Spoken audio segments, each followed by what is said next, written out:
Lawrence Bishnoi gang के निशाने पर क्यों है सलमान खान? काले हिरन के शिकार और लॉरेंस बिश्नोई गैंग का क्या है कनेक्शन? आखिर क्या है सलमान खान के ऊपर हमले की इनसाइड स्टोरी? बॉलीवुड के मशहूर अभिनेता सलमान खान के मुंबई स्थित घर गैलेक्सी अपार्टमेंट के बाहर बीते रविवार यानी 14 अप्रैल को फायरिंग हुई थी। इस घटना को 2 बाइक सवार हमलावरों ने अंजाम दिया था। दरअसल एक बाइक पर सवार होकर आए 2 हमलावरों ने अंधाधुंध गोलियां चलाते हुए फरार हो गए थे। बता दें कि जब गोलीबारी हो रही थी तब सलमान खान अपने घर के अंदर ही मौजूद थे। इस गंभीर वारदात के बाद मुंबई पुलिस ने 15 टीमें गठित करते हुए तफ्तीश शुरू कर दी है। वहीं हमलावरों की सीसीटीवी फुटेज भी सामने आ गई है और उस बाइक को भी बरामद कर लिया गया है जिससे हमलावर भागे थे। बता दें कि शूटर बांद्रा इलाके में अपनी बाइक छोड़कर फरार हो गए थे। लॉरेंस बिश्नोई के भाई ने ली हमले की जिम्मेदारी। इस बीच गैंगस्टर लॉरेंस बिश्नोई के भाई अनमोल बिश्नोई ने फेसबुक पोस्ट पर सलमान खान के घर पर हमले की जिम्मेदारी ली है। उसने लिखा कि जुल्म के खिलाफ अगर फैसला जंग से हो तो जंग ही सही। सलमान खान, हमने यह तुम्हें ट्रेलर दिखाने के लिए किया है ताकि तुम समझ जाओ हमारी ताकत को, अब और मत परखो। आखिर कौन है लॉरेंस बिश्नोई? लॉरेंस बिश्नोई ने कॉलेज के दिनों में ही खिलाड़ियों और पुलिस वालों के बच्चों के साथ गैंग बनाना शुरू कर दिया था। एक दौर में वह छात्र संगठन student organisation of Punjab university यानी सोपू का पोस्टर बॉय था। जराइम की दुनिया में उसकी एंट्री कराई फाजिल्का के गैंगस्टर से नेता बने जसविंदर सिंह उर्फ रॉकी ने। लॉरेंस अपने साथियों के साथ छात्र राजनीति की आड़ में राजस्थान, खासकर श्रीगंगानगर, भरतपुर में रहना पसंद करता था। रॉकी की मई 2016 में हिमाचल प्रदेश के 5 पारवानों के पास हत्या कर दी गई थी। कुख्यात गैंगस्टर जयपाल भुल्लर ने हत्या की जिम्मेदारी ली थी।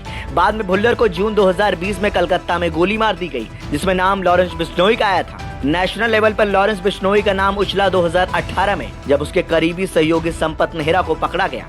जून 2018 में बेंगलुरु से गिरफ्तार नेहरा ने खुलासा किया था कि लॉरेंस ने उसे काले हिरन शिकार मामले में बॉलीवुड स्टार सलमान खान को ठिकाने लगाने का काम सौंपा था। लॉरेंस बिश्नोई समुदाय से हैं। बिश्नोई पंजाब, हरियाणा और राजस्थान के कई हिस्सों में बसे हुए हैं। बिश्नोई समुदाय काले हिरन को पवित्र मानता है। लॉरेंस बिश्नोई पर हत्या के प्रयास, जबरन वसूली आदि के 2 दर्जन से ज्यादा मामले चल रहे हैं। लॉरेंस बिश्नोई के क्राइम सिंडिकेट पर मई 2022 में पंजाब कलाकार सिद्धू मूसेवाला की हत्या की साजिश रचने का भी आरोप है जिसमें गैंगस्टर गोल्डी बरार ने शूटिंग की जिम्मेदारी ली है, मगर बिश्नोई की सक्रिय भागीदारी का शक बना हुआ है। फिलहाल लॉरेंस बिश्नोई दिल्ली के तिहाड़ जेल में बंद है।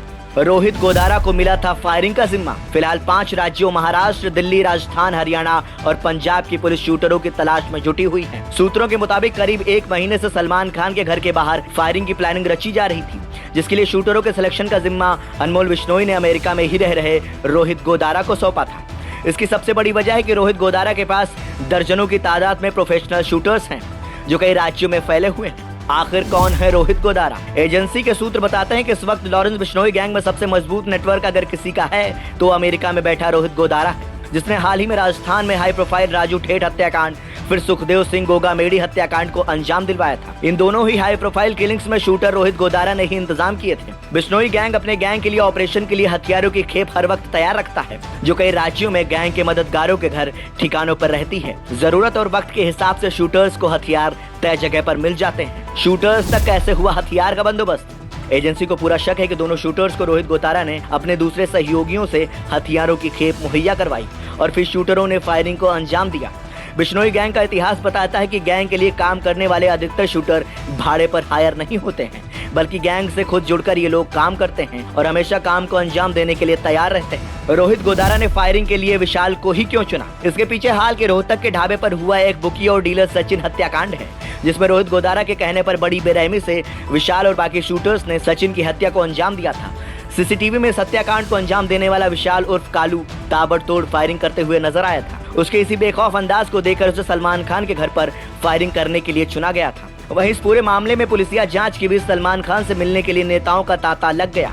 वहीं इस घटना के तुरंत बाद महाराष्ट्र के मुख्यमंत्री एकनाथ शिंदे ने सलमान खान से फोन पर बातचीत की थी। इसके अलावा मनसे प्रमुख यानी महाराष्ट्र नवनिर्माण सेना के मुखिया राज ठाकरे ने भी सलमान खान के घर पहुंचकर मुलाकात की है। गैंगस्टर के निशाने पर क्यों है सलमान खान? सलमान खान के घर के बाहर फायरिंग तो पहली बार हुई है, लेकिन इसके प्रयास आज से नहीं बल्कि पिछले 6 साल से हो रहे हैं। जी हाँ, साल 2019 से ही हमलावर उनके ठिकानों को निशाना बनाने का प्रयास कर रहे थे, जिसको लेकर कई बार धमकी भरे लेटर भी मिल चुके हैं।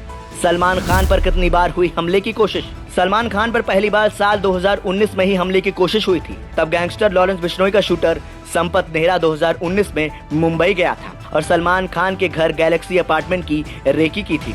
उसके पास हथियार भी थे, लेकिन फायरिंग के लिए उसकी रेंज कम पड़ने की वजह से उस समय हमले का प्लान टाल दिया गया था, जिसके बाद वो बड़े हथियार लेने के लिए वापस हरियाणा आया था, जहां उसे पुलिस ने गिरफ्तार कर लिया। उसके बाद दूसरी कोशिश साल 2022 में हुई, जब सलमान खान के पिता सलीम खान को धमकी भरी चिट्ठी मिली थी। जब वह सुबह पार्क में मॉर्निंग वॉक के लिए गए हुए थे, तब उनकी बेंच पर एक चिट्ठी पड़ी हुई थी, जिसमें सलमान खान को सबक सिखाने की बात कही गई थी, जिसे लॉरेंस बिश्नोई गैंग की खुली चुनौती माना गया था। उसी साल बिश्नोई गैंग के शूटर कनाडा में बैठे गोल्डी बरार के कहने पर सलमान खान पर हमला करने के लिए मुंबई गए थे। उन्होंने किराए पर कमरा भी लिया था। इस दौरान सलमान खान के फार्म हाउस की रेकी भी की गई थी। यहाँ तक कि फार्म हाउस के गार्ड से दोस्ती भी करने की कोशिश की गई थी, लेकिन सलमान खान की सुरक्षा कड़ी होने की वजह से उनका प्लान फेल हो गया था। 1998 के हिरण शिकार से जुड़ा है मामला। ऐसे में सवाल उठता है कि बॉलीवुड के अभिनेताओं में सलमान खान ही लॉरेंस बिश्नोई या गोल्डी बरार गैंग के निशाने पर क्यों हैं? दरअसल सितंबर-अक्टूबर के महीने में साल 1998 में राजस्थान के जोधपुर में फिल्म हम साथ साथ हैं की शूटिंग चल रही थी। इस दौरान सलमान खान अपने साथी कलाकारों के साथ रात के समय शिकार पर निकले थे। यहाँ अचानक फायरिंग हुई। इस फायरिंग की आवाज सुनने के बाद गांव वाले लाठी डंडे लेकर मौके पर पहुंच गए तो देखा कि 2 काले हिरण गोली का शिकार होकर मरे पड़े। लोगों को देखकर वहां जीप में बैठकर कुछ लोग फरार हो रहे थे। गांव वालों ने उनमें से सलमान खान को पहचान लिया था, ऐसा गांव वालों का कहना है। इसके बाद से कोर्ट में केस चल रहा है। वहीं गैंगस्टर लॉरेंस बिश्नोई भी जोधपुर के पास पश्चिमी थार रेगिस्तान के बिश्नोई समाज से ताल्लुक रखता है। यह समाज प्रकृति के प्रति अपने प्रेम के लिए मशहूर है। बिश्नोई समाज में जानवरों में खासकर हिरण को ईश्वर के तुल्य माना जाता है, इसलिए इस वारदात के बाद से लगातार लॉरेंस बिश्नोई का गैंग सलमान खान के पीछे पड़ा हुआ है। राजस्थान में हिरण को भगवान की तरह पूजता है बिश्नोई समाज। इस पूरे मामले पर लॉरेंस बिश्नोई ने तिहाड़ जेल से एक टीवी चैनल को इंटरव्यू दिया था। उस दौरान उसने यह भी कहा था कि अगर सलमान खान हमारे समाज से माफी मांग ले तो हम माफ कर सकते हैं, लेकिन सलमान खान की ओर से इस पर कोई प्रतिक्रिया नहीं आई थी। बता दें कि राजस्थान का बिश्नोई समाज हिरण को न केवल पूजते हैं बल्कि उनके संरक्षण के लिए जान भी लगा देते हैं। यहाँ कई गाँवों में महिलाएं हिरण के बच्चों को अपना दूध तक पिलाती हैं। यही वजह है कि काले हिरण का शिकार होने के बाद सलमान खान इस गिरोह के निशाने पर हैं। वहीं खुफिया एजेंसियों के मुताबिक इस हमले के पीछे की वजह यह भी हो सकती है कि मुंबई में दाऊद और छोटा शकील का दबदबा रहा है। उनके नाम से वसूली का पूरा सिंडिकेट चलता था और आज भी उनका खौफ बरकरार है। अब उस दबदबे को कम कर ये वसूली के लिए अपने दबदबे को बनाना चाहते हो, ताकि मुंबई के बड़े कारोबारियों, बॉलीवुड और बड़े बिल्डरों से उन्हें अच्छा पैसा मिल सके। इसलिए फायरिंग के तुरंत बाद लॉरेंस गैंग ने जिम्मेदारी लेते हुए सोशल मीडिया पर पोस्ट भी डाल दिया था। ब्यूरो रिपोर्ट, संदेश वाहक।